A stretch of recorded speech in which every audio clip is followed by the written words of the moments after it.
Hey, if you're a fly fisherman, help me out. What's the best way to store your fly rod in your car? Because here's my thing. I'm not the kind I don't like to have to consistently put my rod together and then restring my rod every single time I go fishing. And then when I'm done, I don't like to have to take it down, take it apart, and put it all back in this little crate. And so I'm the kind of guy, I want to keep it all intact and just somehow store it in my car. And I looked online for like the big like roof racks that you can put your fly rods in. The cheapest one I found was $275. The most expensive one I found was like $900. I don't feel like dropping that kind of money on like a thing that just holds my fly rod. And so for the past like 5 years, what I've done is my back row in my car has a metal headrest, and I'll lift up the headrest and I'll slide the fly rod under the headrest, and then I'll close the the headrest on top of the fly rod, not hard, but just enough to keep it still so it's not moving all over the place. And my fly rod just comes up through the back and it just kind of wobbles up front next to me. And that's how I've been doing it for 5 years now. And the issue is that it's happened twice now. But like last Wednesday, I always take students home after Bible class because some of them don't have rides, and so I'll take them home. But I remember last Wednesday, I'm trying to move my fly rod around so that they can get in the back seat. And when I pushed it forward, my fly rod got caught on like the little flap that the air conditioning thing like does, and it got caught and it broke the tip. And I was like, no, like heartbroken. You know what it's like if you've broken a fly rod or a fishing rod. It's like the worst feeling ever because you spent money on it. It's like your baby. It's like that thing that you're trying to take care of, and then it breaks, and it's like, oh my goodness. And so that's the second time now where I've broken a fly rod. So if you're out there and you're a fly fisherman and you have a creative way to store your fly rod that doesn't involve a roof rack, that's creative, like whatever it is, let me know in the comments. Like, how do you store your fly rod effectively? Just let me know in the comments. And so anyway, it's last Wednesday. I'm heading home after Bible class. I drop all my students off. I'm kind of frustrated because I got this broken fly rod. And I'm thinking to myself, my fly rod, the tip is broken, but it's still a usable fly rod. Like, I've used broken fly rods before. There's been times when, like, I broke a fly rod, like the tip of a fly rod, and I don't feel like spending money on a new one. And so I'll just try to use that one for a while. And it's like, it works. You can get the job done, but it still has problems, like minor problems. Like the fly line will get wrapped around the tip and things like that. But it's still a usable fly rod. And so I'll probably end up using this same broken fly rod for quite a while until I finally cave and like, you know what, I can't stand it. I'm just going to go ahead and get a new fly rod. And on the way home, just dropped all my students off, just taught Bible class, and I'm thinking about this fly rod and how we can still use it even though it's broken. And I'm reminded of how God can still use us even when we're broken. And that's such a true thing. That's such a true statement. Like, look at the state of the world. Everybody's broken. There's not a soul on this planet that's not broken, whether it's like mentally or emotionally or spiritually. We have sin in our lives. Like, we are all so broken. But then I look around and look at the church and I look at the people, the broken people that God has put in my life to impact me. Like, I taught my students last night about just how much part of this lesson was like how much I love our church. Like, my church surrounded me and loved me in the darkest moments of life. And these weren't people who had it all together. Like, because nobody has it all together. These weren't people who had no problems. These weren't people who were unbroken. These were broken people, just like me and you. And one of the coolest things in my life is to see how God has taken my brokenness and how He's used it to help repair other people. And what I mean by that is this. When I was 9 or 10, my parents split up. And it was rough. It was very difficult for me. And I remember, they would fight or whatever. And by the way, my mom and dad are probably watching this. I think very highly of my mom and dad. I'm not judging them. Like, they just had issues. It is what it is. But, they would fight. And I would always ask my mom and dad like the same question, like, are you guys getting divorced? Because I'd heard of that before. I had friends who were divorced, and I always got this answer that was like, no, honey, like, we love each other. We're going to stick together. We're like, we'll never get divorced, ever. And then I remember one day, it was a great day. I remember like it was yesterday. It was beautiful outside. It was sunny but breezy. It was like just perfect outside. We played football at recess. I got an A+ on a math test. It was a perfect day. I came home. My mom's cooking my favorite meal. Like it's one of those days you look back on like, this is awesome.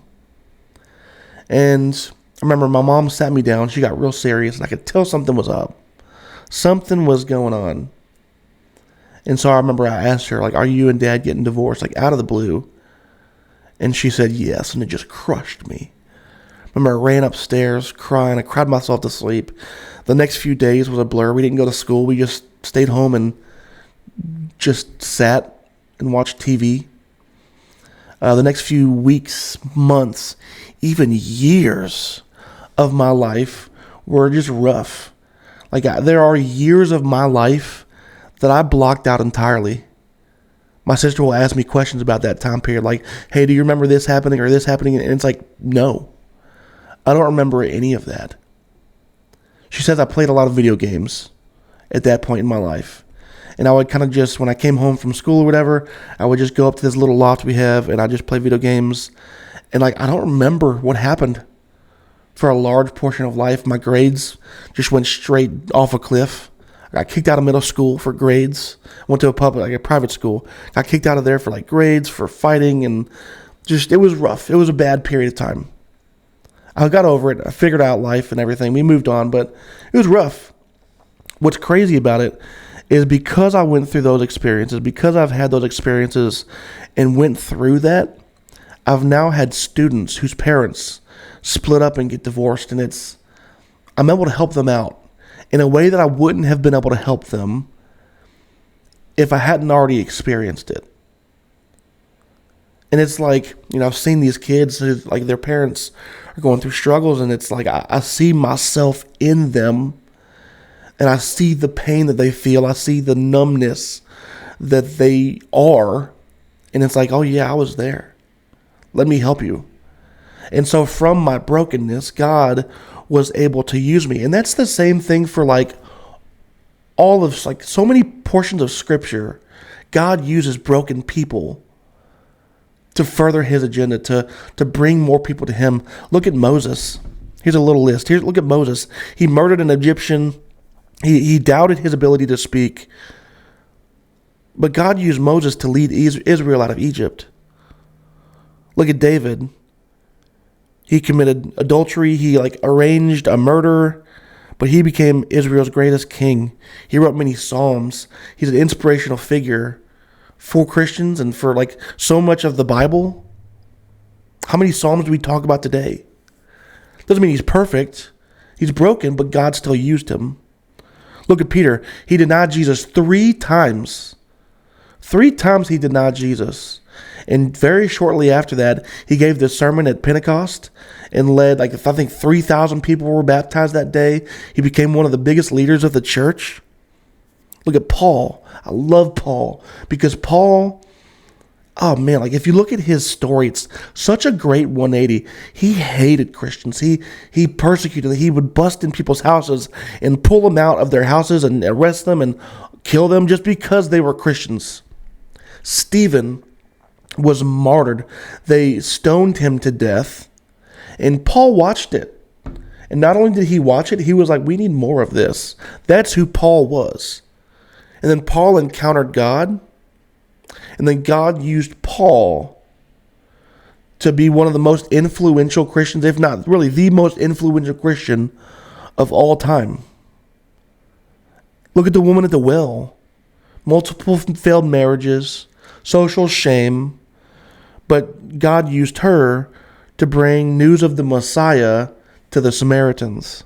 So often God uses broken people to bring his goodness, to change them, to bring the gospel throughout the world. And I want to read one passage and then we'll be done. I'm trying to make these videos short. This is 2 Corinthians 12, this is Paul talking. He's talking about boasting. He says, my grace is sufficient for you, for my power is perfected in weakness. My grace is sufficient for you, for my power is perfected in weakness. Therefore, I will most gladly boast all the more about my weaknesses so that Christ's power may reside in me. So I take pleasure in weaknesses, insults, hardships, persecutions, and in difficulties for the sake of Christ. For when I am weak, then I am strong. In other words, so often when we think about being Christian, we think we have to be unbroken. We have to have it all together. We have to be perfect. But that couldn't be further from the truth. Like, it couldn't be further from the truth. If you believe that, you don't understand the gospel fully. The gospel is not about us being perfect. It's about us being broken and then being made perfect through Christ. I'm not perfect. I'm not good. I'm nothing without Christ. I'm nothing without him. And it's only through him that I can even have a chance at attaining goodness. And as I go throughout my life, as you go throughout your life, all of us will slowly be sanctified to becoming more and more like Jesus until someday when we're in heaven and sin will exist no more. It's a beautiful thing. But for the time being, we're on earth. We are broken. It doesn't mean that God can't use us. It means the exact opposite. God's glory, his power, his might is made. It's able to be seen because we're broken. God can do amazing things through broken people, and that's how he spread his gospel. That's how he spread his message throughout all time. Throughout all time, God is using broken people for his glory. And so what does that mean about you? If you're anything like me, you're broken too. Doesn't mean that God can't use you. Matter of fact, it means the opposite. It means that he will use you if you let him. Just something to think about. Tight lines.